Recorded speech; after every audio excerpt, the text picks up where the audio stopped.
Caring empowers families to select, manage, and stay informed about their loved one's care. We do that in 3 critical ways. First, when a family comes looking for a caregiver for their elderly loved one, they're greeted with video profiles of our caregivers. They know about their certifications, years of experience, and hear from them in their own words about how they got started. From there, we assist with staffing and scheduling, but we provide peace of mind through our connected caregiving platform. After every appointment, our caregivers use that platform to give the family an update. So whether mom has taken her medication or made it to the next doctor's appointment, families are kept in the loop. Our service is care, our product is peace of mind, and our mission is the future of elder care. We're tender caring. Okay, so first question, what are the 3 pieces of information that you didn't share yesterday that you'd like to convey today? Reimagining elder care. That's our mission. But what does that mean? The face of aging is changing, and 90% of seniors now mention that they want to age in place in their home. Gone are the days of nursing homes or facilities, and at Tender Caring, we're tapping into that. The market is huge. $85 billion is spent annually, and our business model is simple. We charge $20 an hour for every hour served. I wanted to emphasize that opportunity and that dynamics and why we think our experience would be well positioned. The other part I wanted to mention is you heard a little bit more about the benefits we offer families, quality, transparency, but I wanted to talk about caregivers and what we do for them. There are 3 key benefits we offer for caregivers. One is around professional reputation, the next is around continuity of cases, and the third is around compensation. When we first started recruiting caregivers, we realized how inefficient the process was. They would come with references, and you could call them or you could not. What ends up resulting is that most agencies, frankly, don't call references, but for the best caregivers, they have very little opportunity to stand out. At Tender Caring, through our profile and rating system, as long as you're working with us, you maintain a professional reputation. The next one is around continuity of cases. Whether a senior gets sicker or better, they often transition at some point, and that can be devastating on a caregiver's income. Our best caregivers have the first opportunity at new cases, and we have a smart scheduling approach that increases utilization across the board. Finally, the element that I'm proudest of is compensation, and we think it's a critical differentiator. In a traditional model, the agency takes the majority of what a caregiver would be billing for. In our model, it's reverse. Caregivers that we work with make 40% more, and so we've been able to be very selective. Only 5% of applicants make it onto our platform. So those are the elements I wanted to highlight. Okay, great. So what's the biggest challenge you've faced thus far, and how have you overcome it? Sure. So my background, I'm a graduate of Harvard College and Harvard Business School, and I worked at Bain. So I started Tender Caring when my grandpa got sick, and I had to spend 20 days coordinating care. And realizing I couldn't do that, I wanted a solution to keep me informed. But I focused on building a very efficient and effective solution. And at the end of the day, this is a trust business. And so we realized from a customer acquisition standpoint, we would have to transition our approach. And so we focused on becoming a thought leader in this space. And we've done it in 3 critical ways. One, I lead up a group called Aging 2.0X in New York City. It was all about innovation in the 50-plus market. I've been featured at the Bloomberg Longevity Conference, and I'll be speaking at the UN Program on Aging in November about innovation in this space. All right, so if you win this competition, how will you use the prize money? Yeah, so we're brand new and still bootstrapped. So $10,000 means a lot to us. This is going to be the biggest, one of the busiest times of the season, and we want to increase our capacity to respond to incoming calls. $10,000 enables me to hire an experienced intake coordinator and fuel through this heavy holiday season so that we can convert those into customers. All right, judges, questions? Who wants to kick it off? This is a great business. My sister is in this business.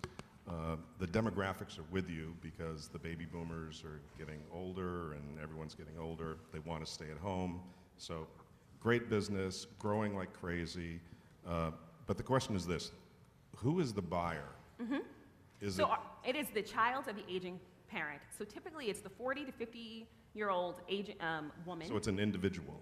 Yes, it's an individual. We also work with assisted. I didn't mention that. The reason why thought leadership is important is because it empowers us to work with facilities. And so we actually are a preferred partner for one of the premier assisted living facilities in New York, and that's all because they've seen the work we've done kind of with other partners and around innovation and aging.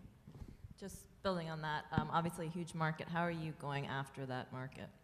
In terms of targeting customers?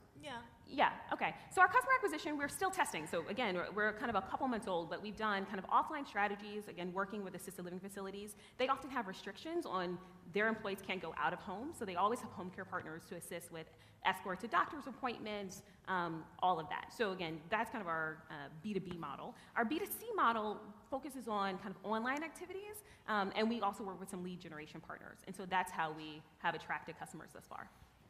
I'll give you a little hint. Yes? Case managers at hospitals, Yes. they have to find a place to put the patient before they can get them out of the hospital. Yes. So there are case managers in hospitals that's their job. Yes. To find where to put these people, Yes. get to them. and Discharge then you planners. can- Yes. So two things. One is that, so I've looked at this space, and you have a fellow HBS grad who has the leading company in it, Care.com, which is at scale. Yep. And they're doing really well. Yep, So yep. this is a marketplace business. There are network effects, so I'm not understanding how an upstart would come in, especially since they're at scale. Yes. Second thing is looking at things like Urban Sitter, et cetera. They've moved away from a percentage of revenue model or a fee and just providing introductory fee because they're going to go around the system Yeah. pretty quickly, the provider. So could you address both those points? Yeah, so, okay, so let me focus with the disintermediation effect first. So one, it's around kind of caregiver compensation. So again, our caregivers are paid pretty well. The other mitigating factors are around insurance and bonding. And then finally, for families, there's all of this coordination if a caregiver doesn't show up. So this isn't around, I find a great babysitter and I need her in 2 hours, and if she doesn't show up, I'm there, and then I go to my, I won't go to my concert. This is, my mom lives in Florida, I'm in New York. If someone doesn't show up, are there backup services, right? So disintermediation hasn't been a major effect in this market. The other one is around Care.com, and ours is all about kind of focus and then the execution and support. So if you're looking for a cost provider, Care.com might be a better solution, but from a quality standpoint and having those backup services, we believe we're very different. They rate everyone too, so they have people that are high quality. Yeah, but they don't manage kind of staffing and scheduling. So it's literally, so here's the thing, right? I was working at Bain and had to take 20 days off because my grandfather was in intensive care for 20 days, right? If you do Care.com, you might be able to find someone great and work with them, but if they have to go to their kid's appointment or they have to go for a doctor, you're still looking for someone. At TenderCare, we are your partner in care. So you find your primary caregiver, but whether you need a backup service or that person, again, has to transition for a facility, we provide that kind of comprehensive solution for families. All right. Who's got another question? We got a little time left. You said the caregivers get paid well. How well? You charge $20, so how much do they get paid? So they typically make around $12 an hour. Okay. That's great margin. $8 an hour for thousands of people. It's great margin. And again, they're making 40% more, so they're very excited about that. Yeah. So you're at the point now where it's early, you're pulling from some of these different networks for your caregivers. Is there what's the challenge in scaling that part of it up? So caregivers haven't been an issue for us. We've attracted kind of hundreds of caregivers in terms of our database.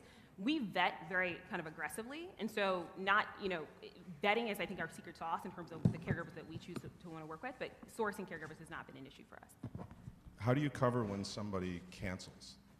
A A family member- caregiver is supposed to be there at 6 o'clock and they don't show up. And so the backup approach is that your best caregivers you can have them on standby. And so that's basically how you would provide coverage. All right. Any other questions? Don's got something. Who gives the feedback on the quality of The family. care? But the family's not there, only the patient Yeah, is there. that's important for a few reasons. Some of our patients are unable or inconsistent in the feedback they would have. So if you have a diabetic patient and they don't get their chocolate today, they might rate a caregiver kind of unfairly. What the family can update on is we have a standard set of questions. We want to know if it's on time, if it's consistent with your expectations. So did you know that mom's going to a doctor, and did you get an update in that regard? And is there anything from when you talk to mom that seems inconsistent? That has been, that's the feedback loop and how we structured it, and it's been pretty successful thus far. And the caregiver giving feedback to the family, how do they do that? So the caregiver, when they're in the field, they use our application to kind of fill out a typical survey, and that's how they feed it to the family.